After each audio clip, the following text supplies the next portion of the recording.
por mais inclusão nas universidades brasileiras é constante e, graças ao Enem, mais jovens estão conseguindo realizar os seus sonhos. Márcio Henrique de Jesus Oliveira é a prova disso. O jovem de 22 anos cresceu no bairro de Itaquera, na zona leste de São Paulo, e irá realizar o sonho de ir para a Universidade de Harvard nos Estados Unidos, uma das mais prestigiadas do mundo. No entanto, ter essa vitória não foi fácil. Filho de um metalúrgico e de uma vendedora, ele começou a trabalhar aos 13 anos de idade para ter uma estabilidade financeira melhor. No entanto, o trabalho acabou o afastando dos estudos. Na adolescência, eu não valorizei nada assim nos estudos, né? Eu vim valorizar no terceiro ano do ensino médio quando eu fui provocado por um professor que mostrou para mim que a lógica que eu estava seguindo e tocando, que era a lógica de vestir roupas de marca, ter tênis de marca e valorizar tudo que fosse adorno e não essência, né? Tava me levando para um lugar que talvez não tivesse saída depois. Então ele falou, olha, vocês estão buscando sustentar esse padrão que na verdade não existe, né? Porque vocês trabalham o mês inteiro, às vezes, saem da escola para trabalhar, para sustentar essa vida, tipo, de aparências. Lá na frente a vida vai amassar vocês, no sentido de mostrar que isso talvez não tenha tanto valor quanto, por exemplo, ter ideias próprias, né? Quanto, por exemplo, ter acesso à literatura, ter acesso ao conhecimento e aos estudos. E aí eu mudei a partir daí, mas minha relação com os estudos na adolescência não foi nada saudável, não foi nada proveitosa e às custas de muito sofrimento que foi dada a oportunidade de acessar uma universidade pública, de estar acessando uma oportunidade de ir para fora do país. Para recuperar o tempo perdido, Márcio começou a fazer o cursinho pré-vestibular Medicina. Porém, além de ter que lidar com a evasão escolar de anos, ele teve que conciliar 2 empregos com os estudos.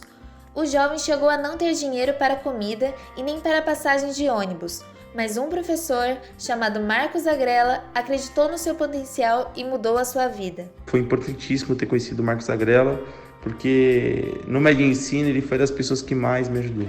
Ele me ajudou a não desistir dos estudos porque ele mostrava para mim interesse genuíno na minha aprendizagem. Ele mostrava para mim interesse genuíno no meu crescimento, interesse genuíno no meu olhar para o mundo. Então eu observava alguma coisa diferente, ele valorizava aquilo e cultivava. Ao invés de querer imprimir em mim as marcas dele, a essência dele, ele falou, Márcio, vamos cultivar a sua. Márcio foi aprovado em Medicina na Universidade Federal de Uberlândia em 2019.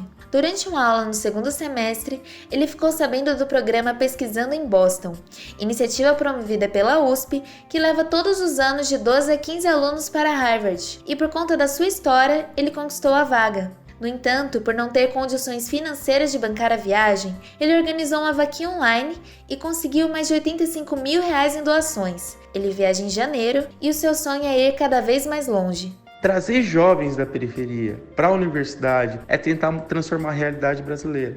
Então, se a gente tiver jovens que já passaram por metrô lotado, pela fila do SUS, por tudo que as classes mais abastadas não passam, na hora desses jovens pensarem caminhos para transformar o Brasil, eles vão com certeza pensar no povo que sustenta esse Brasil. Quem concorda com essa afirmação é Thiago Torres, de 20 anos. Também conhecido como Chavoso da USP, o jovem acredita que a universidade forma intelectualmente a classe dominante para que esta mantenha os seus status, enquanto a periferia fica com a parte de mão de obra barata. A sua história se tornou conhecida em todo o país após a viralização de um texto falando sobre a diferença entre o mundo acadêmico e o mundo periférico. Ver preto, pobre, favelado, acadêmico, intelectualizado é uma coisa revolucionária, sabe? De certa forma. A gente tá mexendo com as estruturas de um sistema que não quer que a gente se intelectualize de jeito nenhum. Então na universidade você vai se intelectualizar, você vai crescer demais enquanto ser humano e ao crescer, você,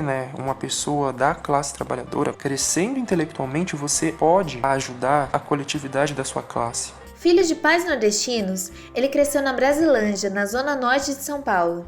Thiago afirma que o apoio familiar fez com que ele se dedicasse ainda mais aos estudos, mas admite que isso é um privilégio, já que essa não é a realidade de muitas famílias na periferia. Hoje ele estuda Ciências Sociais na maior universidade do país. Era um negócio muito distante de mim, muito mesmo. Então, justamente por isso, eu nem conhecia ela e nem achava que era possível eu entrar lá. E aí, quando eu passei, como eu falei, foi um choque, foi uma surpresa muito grande. A ficha só caiu mesmo quando eu comecei a ir pra lá e comecei as aulas, porque aí eu fui entender o que era USP, porque até então eu não sabia o que era. Isso, foi sem dúvidas, acho que a maior conquista da minha vida até então. E uma das maiores conquistas da minha família, Algumas pessoas desvalorizam o fato de eu estar fazendo sociais na USP, e não outros cursos. Tiago conta que poderia escolher outros cursos com a sua nota, como direito ou engenharia, mas escolheu ciências sociais para compreender melhor o seu lugar na sociedade. Ainda hoje, ele sente preconceito por ser negro, da periferia e de escola pública, mas apesar disso, ele não desiste e atualmente possui um canal no YouTube para incentivar mais jovens como ele a ocuparem as universidades.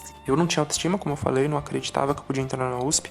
A gente tem que acreditar em nós, em primeiro lugar. Você não é inferior, não é menos capaz por demorar mais para entrar na universidade. Vamos ser tranquilo, não vamos se cobrar tanto, entender que o problema tá no sistema, não tá na gente, e que ninguém tinha que passar por tanta humilhação e por tanta violência, sabe? Só para querer estudar e ser alguém na vida e crescer na vida.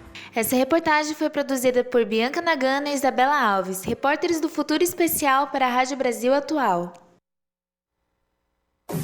Você está ouvindo Jornal Brasil Atual. As notícias que os outros não dão.